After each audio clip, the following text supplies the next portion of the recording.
Welcome to this explainer. Today, we're going to put on our systems architect hats to demystify the global financial reporting framework and finally cut through the acronym soup of IFRS. If you work in consolidated accounting, system design, or financial reporting, you are living and breathing these rules every single day. But here's the thing, treating this framework like just a static list of rules is the fastest way to fall behind. We aren't just going to read through the rulebook today. We're going to map out the entire living architecture of the system so you can navigate it with total confidence.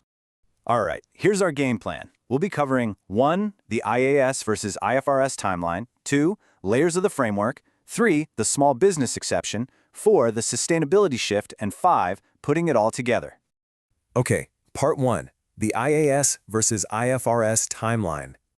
Let's kick things off with a question that literally every practitioner has muttered at their desk at least once. IAS or IFRS, what's the actual difference? You've probably stared at a balance sheet or an ERP configuration, wondering why we're still juggling two different labels. Well, spoiler alert, it's entirely a matter of timeline, not hierarchy. IAS and IFRS are absolutely not competing systems. They carry the exact same weight and sit on the exact same level of the framework. The deal is, the older IAS labels simply reflect standards issued by the former IASC regime. When the modern IASB took over back in 2001, they just started stamping their new standards with the IFRS label. That's it, and the exact same logic applies to interpretations. The older SIC interpretations and the current IFRIC ones, they occupy identical roles. It's really just a timestamp of when they were published.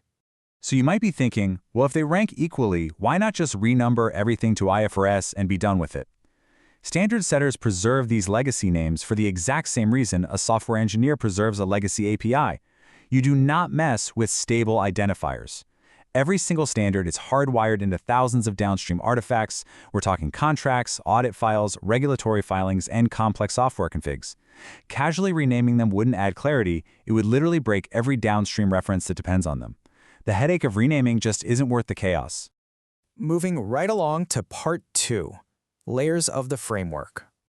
Now that we've sorted out the naming logic and why those legacy tags survive, let's look at how this builds into a larger living system. A lot of folks equate the framework with just the numbered standards. Nope. The numbered standards are just the visible top layer. It's actually a deeply layered ecosystem, spanning down to interpretations, supporting materials, and taxonomies, all the way down to the conceptual framework. This is where it gets really interesting, because this architecture perfectly maps to your actual daily workflow. Think of it like a waterfall. You start at the top, step 1, the authoritative standards. Those give you the hard rules. But what if the rule doesn't quite fit your complex transaction? You flow down to step 2, the interpretations, for some targeted guidance. Still stuck? You drop to step 3, supporting material, things like the basis for conclusions, or the digital IFRS taxonomy. Now, technically those aren't authoritative. But let's be real, they settle debates in practice all the time. Finally, if your issue is still a complete mystery, you hit step 4, the conceptual framework. It provides the ultimate underlying concepts when literally no other resource has the answer. All right, Part 3. The small business exception. So what happens when we step outside this core index and look at rules that share the IFRS brand but basically live in a completely different neighborhood? Enter IFRS for SMEs. Even though it's issued by the exact same board, this is a completely standalone, simplified, and self-contained framework. It is definitely not just a lighter version of the numbered standards. Take a look at these examples. For inventory, full IFRS demands the lower of cost and net realizable value, while SMEs might just use cost or net realizable value without that strict restriction.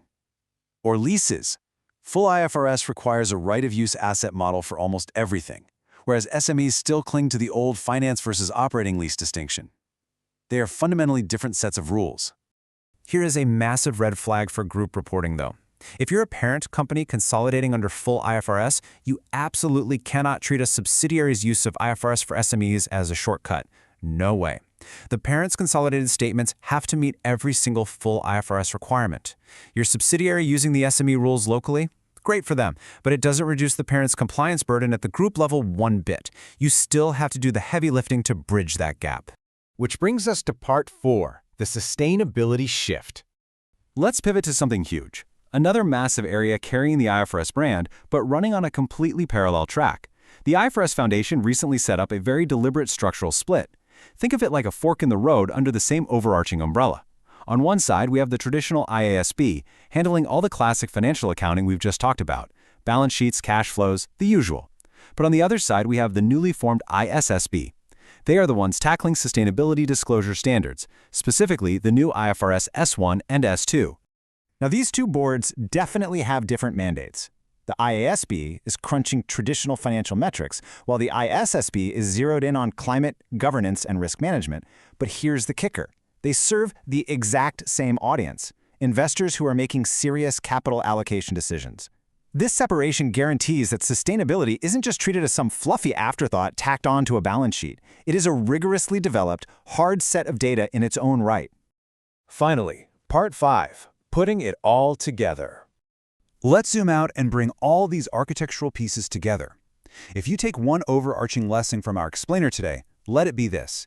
You have got to master the structure of this living system before you can successfully apply the individual rules. Knowing exactly whether you're looking at a legacy IAS rule, a supportive interpretation, a totally separate SME framework, or a brand new ISSB sustainability standard, that is step one to actually getting your reporting right. Because look at where the industry is heading. The ultimate endgame for the IFRS Foundation is integrated reporting, a world where financial data and sustainability data completely converge to show the true picture of long-term value creation. So I'll leave you with this question.